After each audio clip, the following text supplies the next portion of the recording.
Hello and welcome. In this tutorial, we're going to build a spring mass system to recreate this camera shake effect. With this spring mass system, I would like to simulate a kind of forceful impact to the camera. So imagine holding a camera and then a shock wave introduces some kind of shaking in the final picture. So this pairs especially good with visuals for audio. Like imagine you want to visualize a bass drum with a very impactful low-end sound. This fits very well together. The tutorial roughly consists of 4 parts. The first one is setting up a texture displacement. We're working with textures and jit.gl.pix here. The second one is setting up the spring mass system. The third one is adding motion blur to our forceful impact. And the fourth one is applying this when working with a virtual camera like jit.gl.camera. I'm starting with an almost empty max patch again. I have my jit.world object because we're working with textures. So this is going to be our rendering contexts. I have a jit.p window to monitor what we're doing, and I have this input video right here. Yeah, as I said, I would like to start with the texture displacement. First of all, I'll create a texture object. Let's make that dimensions full HD at a depth 0. Yeah, put this in here. Yeah, when working with video inputs, be sure to, first of all, turn the volume down to 0 so it's not annoying us, and toggle on this output texture, otherwise we're getting a matrix out. Then I can put this in here and this should already be working. Yeah, here we have our input video. The next thing I want to do is create the jit.gl.pix object.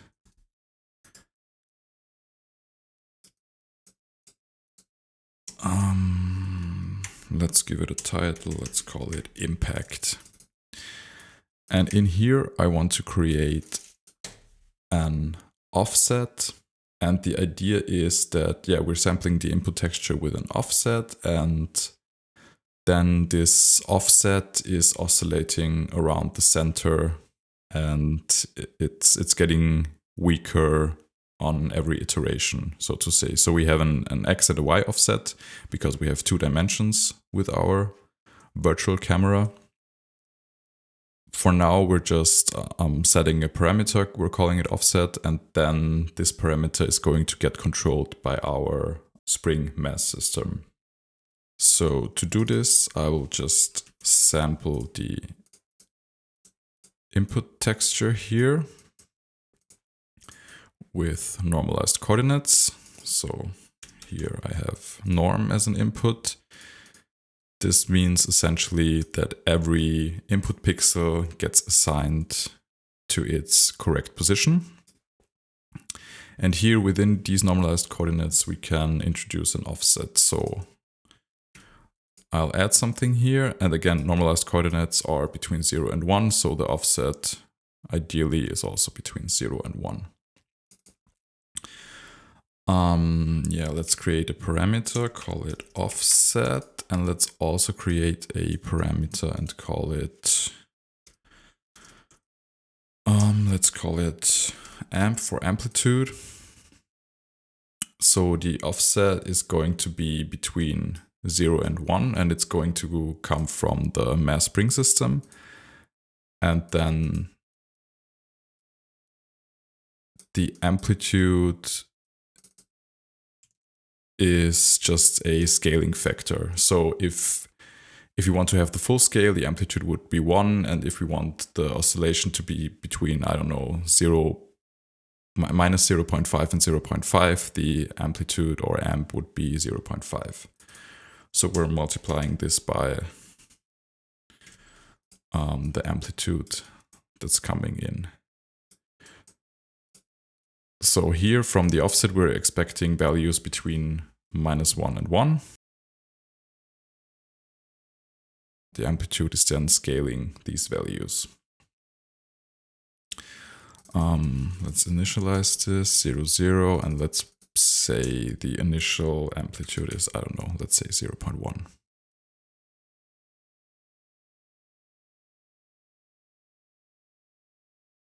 And then, no, I'm not using a message. I'm going to use a pack object, offset 0, 0. And now I should be able to introduce an offset manually. Oh yeah. Looking good. And as you can see, the texture, when I'm moving the texture, it's repeating on the outside. I don't want this when the camera is shaking. So I'm going to use bound mode mirror. So you can see that instead of wrapping around, it's just repeating like a mirror.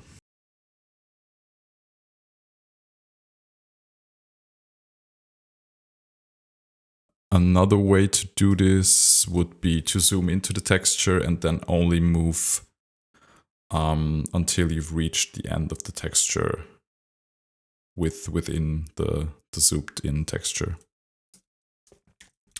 Okay, now that we've set up this this texture offset, I'm going to set up the mass spring system.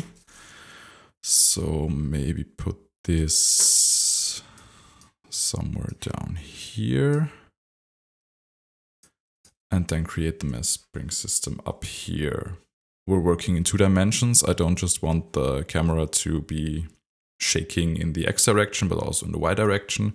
So it's easier to use a jit.matrix with 2 dimensions. And I want to do it with a feedback system so that we're constantly updating the position and the velocity of the camera movement. So let's set up the feedback system first. Starting with our first jit.matrix, we have 2 dimensions for the movement in the X direction and then the Y direction. Float 32. And we only need, essentially, we just need one value. One for the X direction, one for the Y direction. So one value over these 2 dimensions. And I forgot to give it a name. Let's call this one pause for position and this one val for velocity. Then I'm going to create a jit.gen code box. If you are not working in Max 9, you can just use a jit.gen object and then create the code box in here. Apart from that, everything should be pretty much the same. So at first, I'm going to create my inlets and outlets. The first one would be position, which is inlet 1. The second one is velocity, which is inlet 2. And then down here, we have the same outputs. So output 1 is going to be position, and output 2 is again going to be velocity.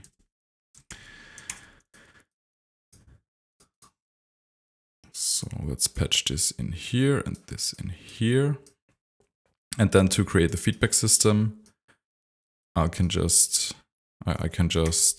duplicate this, get rid of this, and connect these 2 down here. So everything that's coming in here is getting processed in here, is going to get sent out of outlet 1, And then it's going to get reassigned to this matrix. So we have this implicit feedback loop. Input, output goes back into this input. And the same here with the velocity. Input, processing in here, output into the velocity matrix. And so we're creating this feedback loop.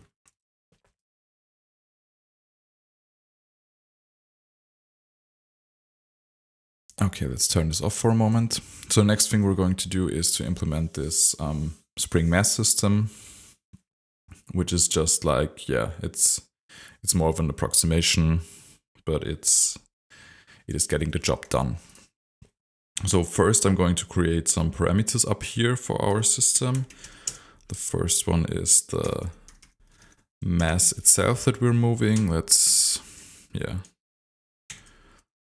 say this is 1 to begin with. Then the next one is the spring constant or the spring stiffness. Let's set it also to 1 for the moment. And the third parameter is the damping. Let's say this is, I don't know, 0.1. And yeah, declaring these as parameter means that we can access them from outside the codebox object. So we have the damping here, we have the spring here, and the mass. Where is it? Here is it. We have it here. So we have our parameters, we have our inputs and outputs declared. So what is going to happen now? First I'm going to calculate the force that is applied. So the force would be minus the spring constant times the position. And the idea is that with every impact, we will introduce a more or less random offset to the position, and then this algorithm is then going to make this position oscillate around the center until it reaches an equilibrium, which would be at 0, 0. So with every iteration, we're multiplying the spring constant by the position. Then we're calculating the acceleration is our force that we calculated divided by the mass of our system. And then we can update our velocity. And the velocity is getting updated by the acceleration. So at every step, we're adding the acceleration to our velocity. And then we're multiplying the velocity by the damping. So with every iteration, it gets weaker and weaker because we're multiplying it by the damping factor. Or more accurately, we're multiplying it by 1 minus our damping factor. And then this velocity is going to get added to our... No, the velocity is getting added to our position. Let's copy this here. So did I make any mistakes? Bound mode is not a valid attribute. Okay. Okay, this was from earlier. So this one should be fine for now. So again, what are we doing? We're introducing a random position. Then this position is multiplied by our spring constant, which is giving us the force that is applied. From the force, we can get our acceleration. Then the acceleration is added to the velocity. Then we're applying our damping here, and then the velocity gets added to the position.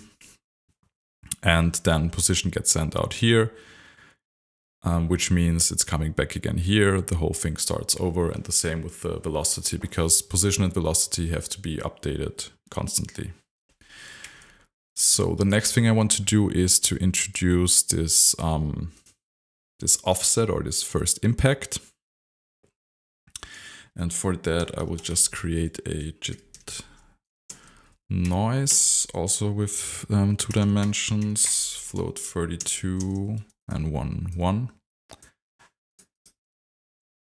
And every time I'm going to bang this, a new initial position is going to get introduced to the feedback system, and then it's going to oscillate around the center. But we're not done yet, because I want to scale this first, because here we're getting values out between 0 and 1, but I want values between -1 and 1. So I'm going to create a jit.gen with the title scale, so I can scale this initial impact. And to do so, I will use the mix operator and say between -1 and 1. So what this does essentially is it's getting a number in between 0 and 1, and this number is then scaled to be in the range of -1 and 1. But we're not done yet. The thing that is missing now is that these matrices have to get banged constantly so that they output their values. And when you're working with max9, you can just use the jit.bang object. If you're not working with max9, you can just use the second output here, which gives us a bang. So when I'm starting this and I'm banging those constantly, this should theoretically already be working. So how can I visualize this? I'm going to first use a jit.iter object, which then should give me the X and the Y position or displacement out of this inlet. So, okay, we can see something is happening, but it's very hard to read. It's very hard to understand what is going on. So I'm going to turn this into a signal. And then I'm also going to smooth it out real quickly by using the slide object. And I will use a live.scope.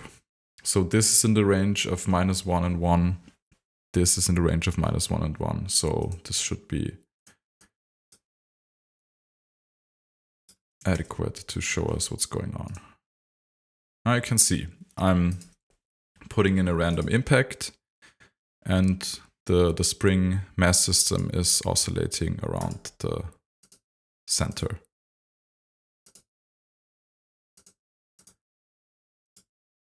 Beautiful. If you don't want it to be a random impact, you could, instead of using a jit.noise, you can just say, I don't know, set all 1. And then it's always the same impact. But I like the noisy unpredictability. And it's not just for, here we're just looking at the x-axis, but we can also look at the y-axis, which is going to be different because it's a random impulse. Ah, interesting. It's... Ah, okay. That was wrong. The list is already coming out here, so to get the individual elements of the list, I need to use an unpack object. And now it should be working with the x, the movement in the x direction here and the movement in the y direction here. Yeah, look at that. Great. so you can see that this is working, and now I want to apply this movement to our offset. So I can plug this in for the X and this for the Y. Maybe let's put this here. Or even better, I could just duplicate this, because this is the same matrix as this and as this. Put this in here, also bang this on every frame. And now I don't need the patch cords. And now when I'm banging this, you can see the offset. You can also change these values. For example, we could change the damping. So this means more damping. We could also do less damping, so it should be oscillating longer. We can also change the mass, so the more mass, the slower it should be, I think. Yeah, it's slower and the impact is bigger. I can also change the spring content, so it's more. So I think this changes the frequency. Yeah, you can just play around with these values and find something that suits your use case. Let's make this a bit smaller, also this, and I think this was okay with 0.1. Okay, now it's very, very jumpy, very springy. Okay, so this is so much for the second part. Now I want to add some motion blur, because when the camera is moving fast, this usually introduces some kind of motion blur, because looking at this fast movement and still no blurring, it kind of looks unnatural. So this is not going to be a simulation, an accurate simulation of how a real camera would behave, but it's just an approximation that's going to look good to my eyes, at least. So I want to add the motion blur before the impact or after the... No, I think it makes more sense to apply it after the impact, because then it's also blurring the movement. And yeah, to do this, I'm going to create a jit.fx blur object. When I'm putting it here, you can already see nothing. Okay, I'm going to change the amount here.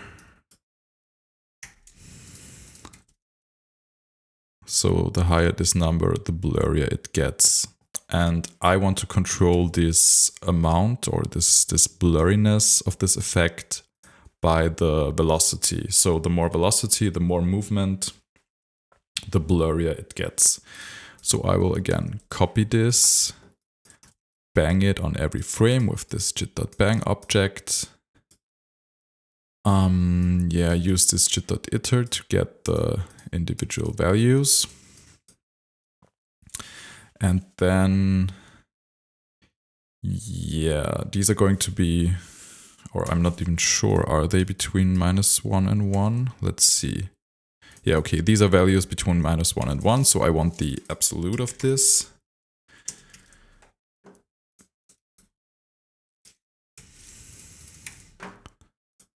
Okay, so now it's between 0 and 1 for the first axis, and then also for the second one.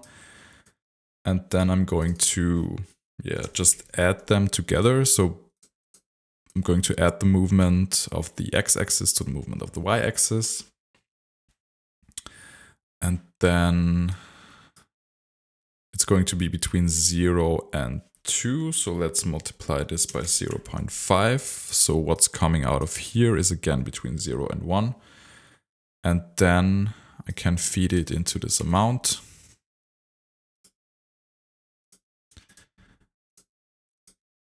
And now you can see something happening, but maybe we should scale this. Let's try scaling it by 3.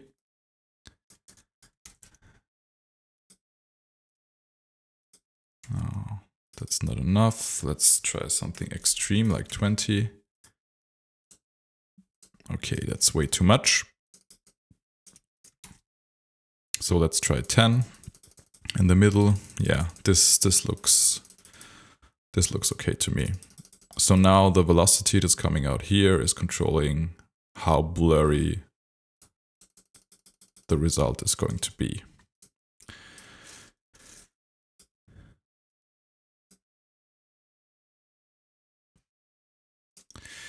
In the fourth part of the tutorial, I want to show you that you can also apply this to a virtual camera, like a jit.gl.camera, when you're setting up a 3D scene. So I'm going to do this real quickly.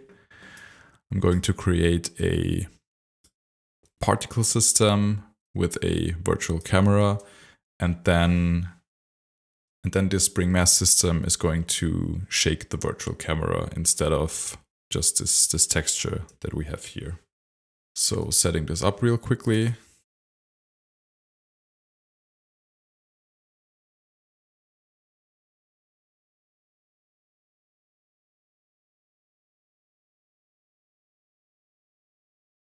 So I've set up a very simple particle system real quickly. So we have a jit.bfg object, which gives us essentially a noise texture. Then I'm normalizing it, so I get values between 0 and 1.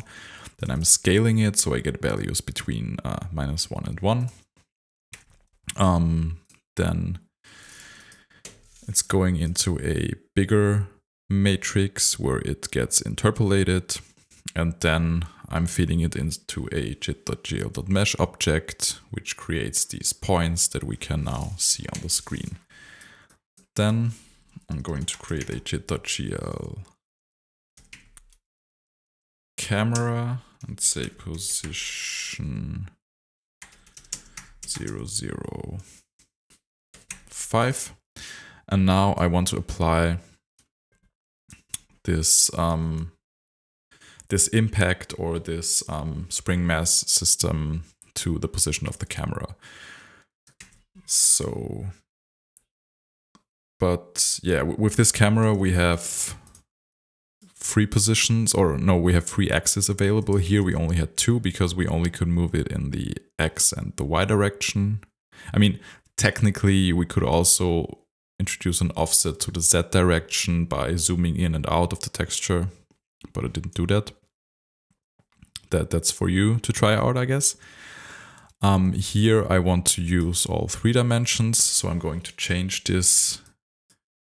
No, first I'm going to change this to 3, so we have X, Y, and Z. Here also X, Y, and Z, and also here. Then, yeah, let's see what comes out here now.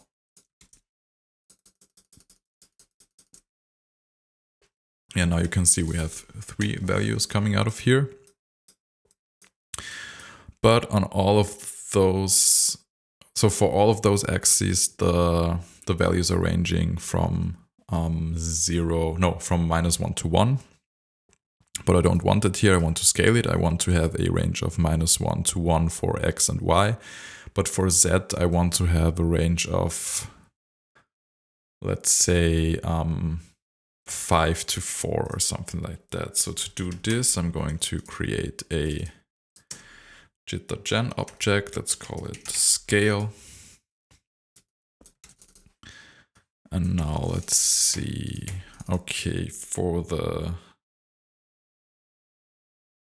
X and Y, I want -1 to 1.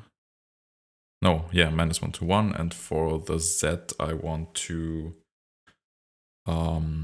4 and 5. So I'm going to do this. So X and Y are already in the correct range. So I'm just going to pass it through here. No, this should be Y, not Z. And the Z-axis. So this is -1 and 1. So let's multiply it by 0.5. So it's in the range of, first put this Swiss Z here, that it's clear what's happening. So this is in the range of -1 to 1. So multiplying it by 0.5 puts it in a range of -0.5 to 0.5. Then adding 0.5 puts it in a range of 0 to 1. And now I can say, yeah, or let's try 6 and 4. So this range of 0 to 1 is going to get scaled to be in a range between 6 and 4. Then I'm going to create this pack object, say position, initialize it with floats. Then I'm putting this here. I don't have to put an unpack here because the 3 floats that are coming out here are going to get assigned to the 3 floats we have here. And now let's hope for the best. Ah, look, yeah, it's working. So the impact is between -1 and 1 on X and Y, and on the Z axis it is between 6 and 4. But as you can see, we don't have this motion blur here at the moment. But what we could do is we could use this motion blur system we got here. If you want to create an effect that is between this mesh object and the jit.world object, we need an object called jit. Where am I? Oh. Sorry, that was wrong. So I need a new object called jit.gl node. I have to specify my dimensions, 920, 1080. It needs a name. Let's call it fx node. And it needs the attribute capture 1 so that the texture is coming out of this inlet. So now I have to send this jit.gl mesh to this node. One way to do this is to connect it to the node, but I can also say, which is a cleaner version, I think, draw to fx node. So now what's happening is that this particle system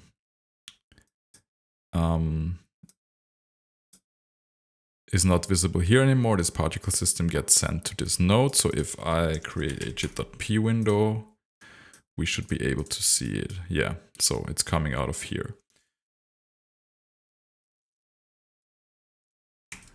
Okay, I just had a little problem with the jit.gl node. I forgot to add this at the depth 0. So now I added it in and we have the correct dimensions. And now I can put this in here. And this jit.gl mesh gets sent here to the jit.gl node, which we just patched in here.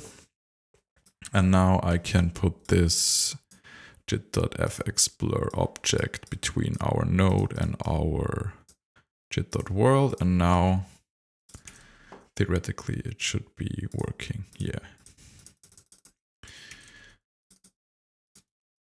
And we can also take this to the extreme. And now you can see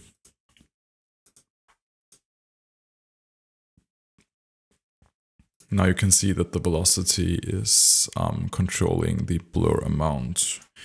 But we're also, now we're only using the X and the Y velocity. We can also add the Z velocity in here. So pull another plus in here. Instead of 0.5, I'm multiplying it by 0.33 because we have 3 of these now. And now let's set this to 25 and see what's happening. Yeah, I think this is looking good. Yeah, so this is essentially what I wanted to show you. Yeah, you can also get creative with this system yourself. For example, you could use this as an, yeah, you could use it to animate certain object. You could also use it for, yeah, to create an audio envelope. So what's coming out here, for example, we could say jit.iter, then unpack this.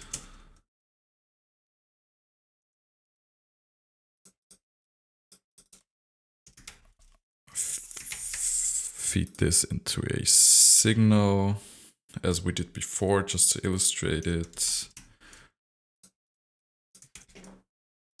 And then multiply this signal by an audio input, and then you have this spring-like envelope. You can also use this envelope to control the frequency of a sine wave, and then it really sounds also like a spring. So yeah, get creative with it, have fun with it. Thanks for watching.